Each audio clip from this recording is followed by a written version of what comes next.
Fela Kuti, or Fela Kuti, was a Nigerian musician and political activist who became a symbol of resistance against oppression and corruption. His music has formed the essence of the fight for freedom and political uprightness in Nigeria. Fela is regarded as the king of Afrobeat, a Nigerian music genre that blends jazz and funk with West African music.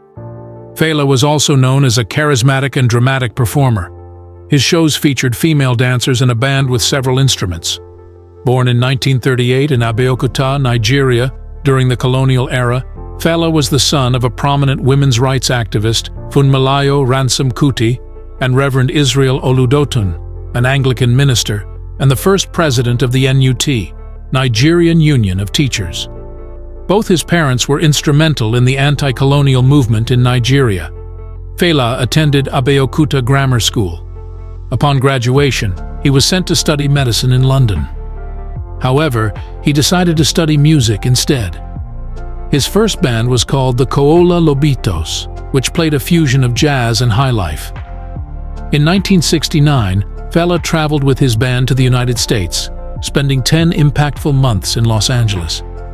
It was there that he discovered the Black Power movement, a revelation ignited by Sandra Smith, an advocate of the Black Panther Party.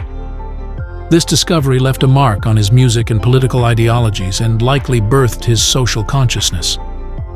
Renaming his band to Nigeria 70, Fela's immersion in this movement set the stage for a profound evolution in his artistic expression. When he returned to Nigeria, Fela's band underwent another transformation, now known as Africa 70. His lyrical themes shifted from love to pressing social issues. Fela established the Kakuta Republic, a commune and creative hub declared independent from the Nigerian state, providing sanctuary for those connected to the band. Fela established the Afro Spot, later renamed the Africa Shrine, where he not only performed but also officiated Yoruba traditional ceremonies. Embracing his Yoruba heritage, he adopted the name Anikulapo, meaning he who carries death in his pouch, symbolizing mastery over destiny and rejecting the hyphenated surname Ransom as a vestige of slavery. Fela's decision to sing in Pidgin English broadened the reach of his music across Africa, where diverse local languages posed a challenge for Pan-African communication. Despite his popularity, Fela's outspoken criticism of the government led to frequent raids on the Kakuta Republic.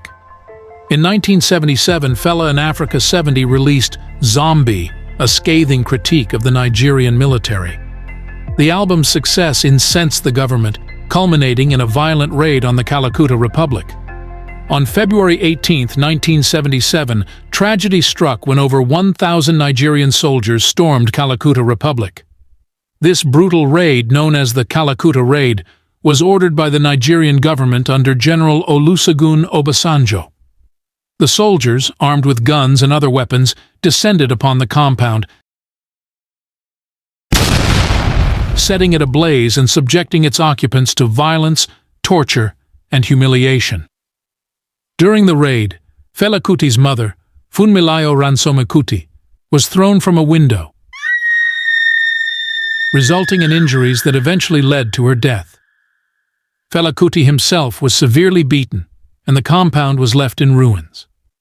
The destruction of Kakuta Republic was intended to silence Fela Kuti and quell the growing movement of resistance that he represented. The circumstances surrounding his mother's death, including the lack of accountability for those responsible, deeply angered Fela Kuti. In response, Fela defiantly delivered his mother's coffin to General Olusegun Obasanjo's residence and composed two powerful songs, Coffin for Head of State and Unknown Soldier, addressing the government's complicity in the tragedy and demanding justice. The song mourns the loss of Funmilayo Ransome Kuti and condemns the Nigerian government for its role in her death. Fela Kuti used powerful and evocative imagery to convey his message, likening the government's actions to a symbolic coffin for the head of state, representing the death of justice, accountability, and democracy in Nigeria. Coffin for Head of State became one of Fela Kuti's most iconic and politically charged songs, resonating with audiences both in Nigeria and around the world. It served as a rallying cry for those fighting against oppression and injustice, and cemented Fela Kuti's legacy as a musical and political revolutionary. The song's impact continues to be felt today, as it remains a powerful reminder of the ongoing struggle for freedom, justice, and human rights in Nigeria and beyond. His influence continues to grow both in Nigeria and internationally.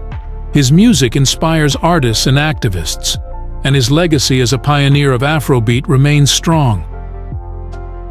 Fela passed away in 1997, but his music and message continue to resonate with people around the world. Don't forget to like, share, and subscribe.